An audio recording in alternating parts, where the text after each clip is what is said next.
on aurait fini par fermer. Le chiffre d'affaires stagnait. Il n'y avait plus d'évolution, donc on était arrivé à un point où il fallait tout restructurer pour pouvoir avancer et se développer surtout. Depuis toutes ces années, on a mis en place de nouveaux produits, donc nouveaux clients. Et au niveau de l'organisation, on s'est, je pense, laissé un peu déborder. On avait beaucoup d'un coup de commandes et on n'arrivait plus trop à gérer. C-Logic nous a vraiment apporté, c'est de l'organisation, beaucoup moins de stress au niveau des postes de travail.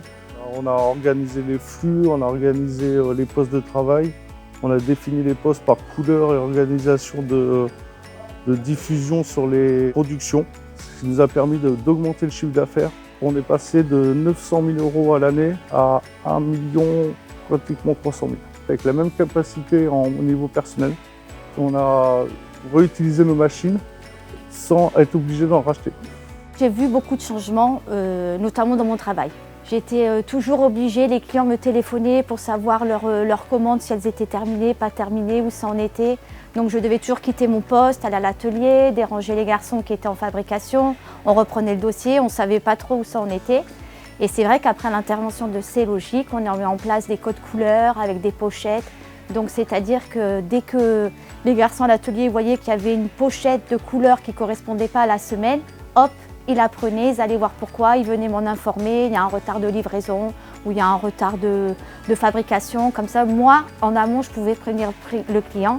Ça a permis d'avoir une autonomie aussi. C'est l'avantage qu'il y a, quoi. Pas besoin d'aller voir Pierre, Paul ou Jacques pour avoir des détails. On gagne du temps énormément, ça c'est sûr. Là-dessus, c'est indéniable. Au niveau du magasin, l'avantage qu'il y a, c'est qu'il y a un plan qui est bien défini. Il y a des étiquettes, ça on doit mettre en commande. Une fois qu'on a reçu, on remet les étiquettes en place. Ce qui permet de pouvoir gérer les stocks plus facilement. Et avant, pour la gestion sur les commandes, on était obligé d'aller voir visuellement les stocks et de gérer tout depuis les bureaux.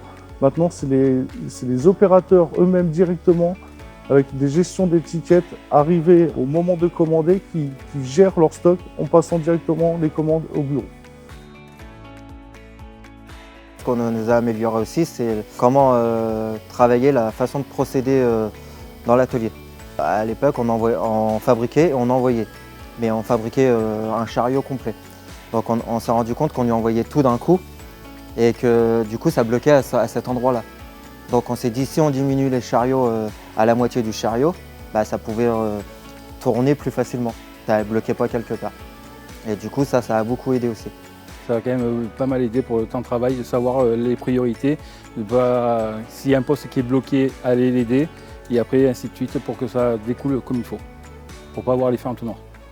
Et grâce à ce système qu'on a mis en place, on fabrique plus de volets sans avoir vraiment l'impression d'en avoir fabriqué plus.